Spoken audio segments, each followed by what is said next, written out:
I think urban education is a challenge. It's a joy as well, but it's a challenge because you walk a fine line.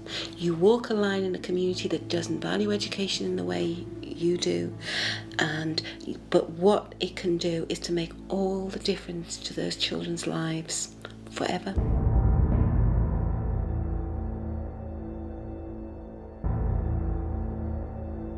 When Jenny Comish came to Kensington Infant School in Liverpool in 1990, first as a deputy head and then as a head, she realised she had a huge challenge on her hands. A falling role, low morale, angry parents and undisciplined pupils were just some of the issues Jenny faced as she battled to turn the school around. Kensington is an area, really, you could almost describe it as a bit of a lost community. A lot of problems with poor housing here, lots of buildings boarded up. They've moved prostitutes up from Liverpool 8 into this area. There's been periods when there's been a lot of gun-related violence, drugs, issues like domestic violence, just not enough money. Kensington is an area of high unemployment. It's white, working class. Now we've got a lot of ethnic minority groups coming in, most recently Polish, Czech, Romani, people from Slovakia, which brings a very interesting slant into the community and to the school. Simple things like infestations from rats. And that sounds odd, I know, to the head teacher, but, what are you going to do about it? Because schools are seen that way, we are seen as the people who can sort out the burnt out cars quickly. And I think that's why the school's very important in a community like this. When I first came to the school, there was a feeling of perhaps maybe the leadership of the school wasn't strong enough to deal with this particular area. Parents felt very strongly that there was bullying in the school, that the school wouldn't sort out problems for them. The children, I think, didn't respect each other or care for each other. And generally, it was a thing that I felt very strongly, and so did the staff, that we needed to work on. We decided that the key thing was for the children to understand what the expectations were of them. And to achieve that, they had to have some input in setting down the code of conduct. They had to understand it, and they had to have a reward for keeping the code of conduct. So we began by looking at a whole school approach. The thing that we really had to look at, I felt, was the discipline within the school. It was causing a lot of tension, a lot of worry amongst staff. There's nothing worse than being in a school where discipline is a problem, that you can't teach, you feel vulnerable, and you're in conflict all the time. And so we took on board the positive approach. Lots of support, lots of celebration, lots of belief in them as children who could do well. So we went through a period of years where we did all sorts of things, star charts, celebration assemblies, letters home to parents, sticker booklets that went back, special days. Over the first 2 or 3 years, it was a building process, but within about 4 years, I think that code of conduct, that approach, which was shared by the children and staff, embedded itself into the culture of the school.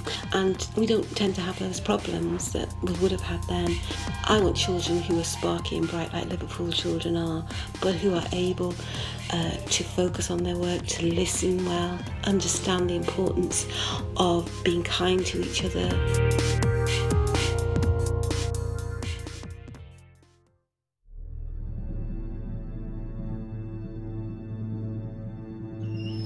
Hi Jenny, I've tried to phone Reese's mum but she's not answering her mobile, and I've also tried to phone Harry's mum and unfortunately there's no answer on that mobile either. Well, Reese's mum is about, what, 3/4 of an hour late now, and Harry's mum, well... I'll keep trying to see if they answer. Yeah. Alright. Okay. Thanks. I don't know, it's such a problem when parents don't come in and you're expecting them, you've set aside time and other provision for maybe your deputy to do something while you're seeing this parent, because it's so important to the school itself, but to the parent. They've got an immediate problem, get onto the phone, get very aggressive, upset, angry. You get very concerned. You make an appointment, you wait. It's disappointing. the main challenges of being an urban head teacher. In this particular area, I do think it's understanding the community, the context that the school's in, and it changes, and how that impacts on what's going on in school and how it can affect. It's essential for us to be in good heart in the community, to be respected by the community and valued by the community, and it's difficult sometimes to walk that tightrope, to make certain that people here feel that we're giving them the best. The community does suffer a lot of drug-related problems here, and that of course does display in the way that the children are brought to school or not brought to school. Children are often frightened about leaving their parents, what's happening to their mother or their father or where they are. At the end of the day, will they be here to pick them up? That's difficult for staff to see a distraught child waiting for a parent, worried about what's going on. I mean, for us, of course, education, education, education. And in many ways, parents will agree, but sometimes their actions don't support that. In issues like attendance, many people are dealing with such profound problems in their life. Getting their child to school is not the main issue of the day. Currently, we're running about 91% attendance, and that's all okay. So we have to work really hard at that. I am confident that it is not to do with the curriculum or the provision within the school. It is the wider problem of helping parents to understand that day in, day out, school is important. We have special assemblies where there are prizes for full attendance. We do it every week. Good morning, Miss Comish. Good morning, all. It's Monday. Is Mrs. Malone here? Mrs. Malone is going to tell us who's won the attendance award this week. We've got 91.9%, that's over that 90% we try and get so we can give ourselves a cheer.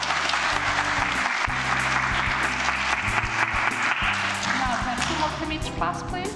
Right, in second place, winner of the Silver Cup, 93.8%, well done, it's 2 each. And the Man Cup. So that means our winners this week, with a fabulous 95%, that means nearly every child is in nearly every day all week, it's 1 each. Well done. And give them a big clap.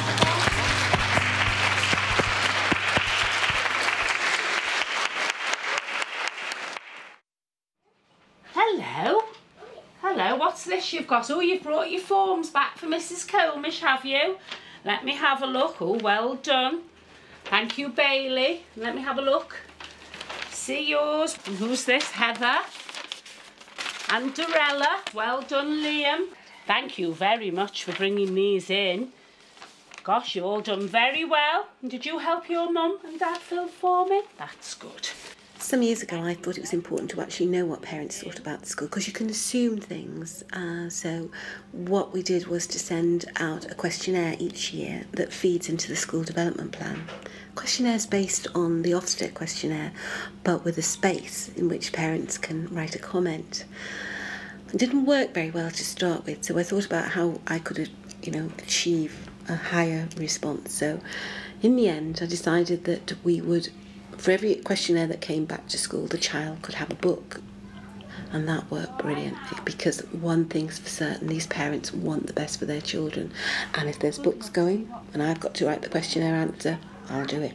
I use the questionnaire in several ways. I record all the responses that parents have given, negative and positive as well. And I use that to feed back to the staff. In the school development plan, the negative remarks are in red. They are there because I think it's important to put those comments as well as the good ones. What I would like you to kind of note really is the very positive remarks that parents make. They're saying, I love the one about why your child likes coming to school. That is completely positive, 100%. People of the questionnaire responses say that they enjoy coming to school. The one that has the most disagreement with parents is the homework element. Quite a percentage of parents feel that they don't have enough homework, and this happens year in, year out. Parents are very generous in their positive remarks in them, and they say some pretty wonderful things, and I put the responses up on the wall so they can read them. In the climate of every child matters is a very strong piece of evidence where you're seeing actual parent writing. So we use it in all sorts of ways. And although it is time consuming, it's something I wouldn't stop doing now. I think headship can be quite lonely. It is quite lonely because in the end the buck stops with you, as it should. And it's very demanding in as much as that you always have to be your best at the beginning of the day and at the end of the day when you're meeting different people. There are so many things that you come along that you think, who can I discuss this with? We have a very good governing body. It's a federated governing body with a junior school, with a very experienced chair. And we run a series of committees, as I'm sure many governing bodies do. And those committees, it's at that level that I get the support. They're very aware of the area the school serves. Several of them come from the area, of course, because they're parents. They're totally committed to the children and the best approach, but they're also very supportive. Hello, Jenny. I'm glad you managed to come in just before the governance meeting, because this morning these flyers were distributed all around the area. What they're doing is picking up all those issues that are sort of simmering out in the community at the moment. There's rising feeling about families coming in and, you know, all those kinds of rumours about the kind of benefits they get. And we've been through this before, and it did have an impact, if you remember, on the school at the time. I know that what we've done previously is give a very clear statement of what our views are in the issue, and that we reinforce the kind of stance that we've made in the past. Yes. When we first had a lot of asylum seekers, we made a very strong view in terms of how we felt that that contributed to the life of the school and enhanced our children's experience, because we do live in a multicultural world, and it is important that our children are happy in that kind of environment.